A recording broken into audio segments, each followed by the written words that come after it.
গভীর রাতে জঙ্গিপুর পলিটেকনিক কলেজের স্ট্রং রুমে থাকা সিসিটিভি ক্যামেরা বারবার বন্ধ হয়ে যাওয়ার অভিযোগ ঘিরে গভীর চাঞ্চল্য। খবর পেয়ে ভোররাতে ঘটনাস্থলে পৌঁছন সাগরদিঘি বিধানসভার বিধায়ক বাইরন বিশ্বাস। তিনি স্ট্রং রুমের ভিতরে বাইরে থাকা ক্যামেরা বন্ধ থাকার বিষয়টি নিয়ে তীব্র ক্ষোভ প্রকাশ করেন। তার দাবি, গভীর রাতে দীর্ঘ সময় ধরে সেখানে বিদ্যুৎও ছিল না, ফলে নজরদারিতে বড় ফাঁক তৈরি হয়েছে। বাইরন বিশ্বাস জানান, বিষয়টি নিয়ে তিনি কেন্দ্রীয় বাহিনীর জওয়ান থেকে শুরু করে প্রশাসনিক আধিকারিকদের অবগত করলেও তাতে কোনো সুরাহা মেলেনি। পরিস্থিতি নিয়ে উদ্বিগ্ন হয়েই তিনি রাতের অন্ধকারে ঘটনাস্থলে ছুটে আসেন বলে জানান।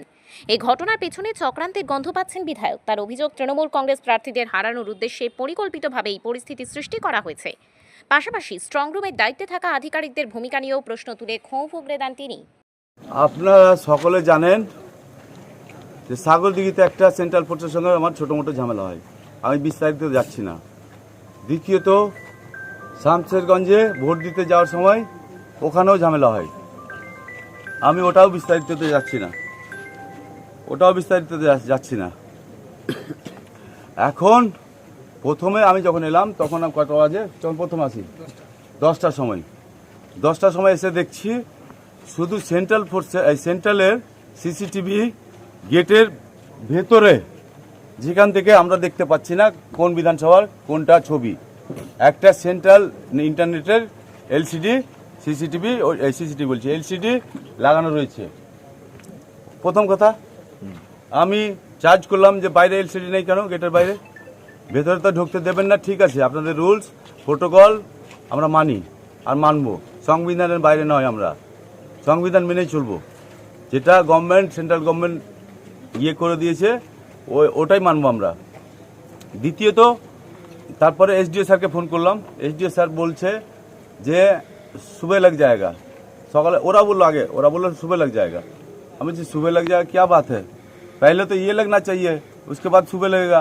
তারপরে বললো যে সকালে লেগে যাবে, আমি সকালে চলবে না, এখনই চাই। এসডিও স্যারকে বললাম, স্যার এখনই চাই, রিকোয়েস্ট করছি আপনাকে, এখনই চাই স্যার। বলছে না, হবে না, সকাল হবে। আমি এসডিও স্যারকে বললাম যখন, যে যদি আপনি প্রার্থী হতেন, আপনি ক্যান্ডিডেট হতেন, তো আপনি সকাল পর্যন্ত ওয়েট করতে পারতেন স্যার। তখন বললো এসডিও স্যার, বলছে আধ ঘন্টার মধ্যে আমি ইনস্টল করিয়ে দিচ্ছি। এসডিও স্যার খুব ভদ্রলোক, খুব ভালো মানুষ, এরকম এসডিও আমি জীবনে দেখিনি।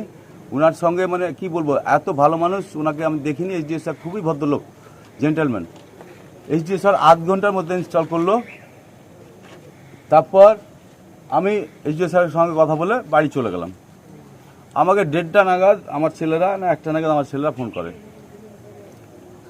তারপরে বলছে, ওরা বললো যে 1:05 না রে, 11:17 তো 17 মিনিট ক্যামেরা অফ। 2 নম্বর কটাতে, 12:35, হ্যাঁ 12:20 কিংবা 38-এ আপনারা সিসিটিভিতে রয়েছে, পেয়ে যাবেন। 12:20 কিংবা 38-এ কতক্ষণ, 20 মিনিট বন্ধ, 20 মিনিট বন্ধ। তো আমাদের বাড়িতেও ডিজি আছে, জেনারেটর আছে। আমি 1 সেকেন্ডে ডিজি চালু হয়ে গেছে। কারেন্ট পালালে তো পুরো সিস্টেমে কারেন্ট পালাতো। এখন টেকনিক্যাল ফল্ট বলছে, এরা টেকনিক্যাল ফল্ট না, এটা ওই ফল্ট, দিল্লি ফল্ট, এটা টেকনিক্যাল ফল্ট না। ডিজি 1 সেকেন্ডে চালু হয়ে যায়। 1 সেকেন্ডের জায়গায় আমি 1 মিনিট দিলাম, 2 মিনিট দিলাম, 3 মিনিট দিলাম, 4 মিনিট দিলাম, 5 মিনিট দিলাম, আর কত মিনিট দিব ডিজি চালু হওয়ার জন্য? টেকনিক্যাল ফল্ট সব বুঝি আমরা, সব বুঝি। ভোটের আর দরকার নেই বাংলায়, ভোট আর চলবে না বাংলায়, আর ভোট চলবে। আমি আমার বিধানসভা হারছি, জঙ্গিপুর জাকির সাহেব হারছে, শামশেরগঞ্জ নূর আলম হারছে, ফারাক্কা ওই আমাদের আমিরুল হারছে। রাজ্যের খবর আমি বলতে পারবো না, রাজ্যের খবর আমাদের ক্যামেরা স্ট্রিট জানে, আর সেন্ট্রাল ফোর্স তো ভালো করে জানে। নমস্কার দাদা, নমস্কার, ভুল হলে ক্ষমা করবেন। আমি আর একটা কথা, আমি চাই বিজেপি জিতুক, বিজেপি সরকারে আসুক। আমি চাই কংগ্রেস জিতুক, কংগ্রেস সরকারে আসুক।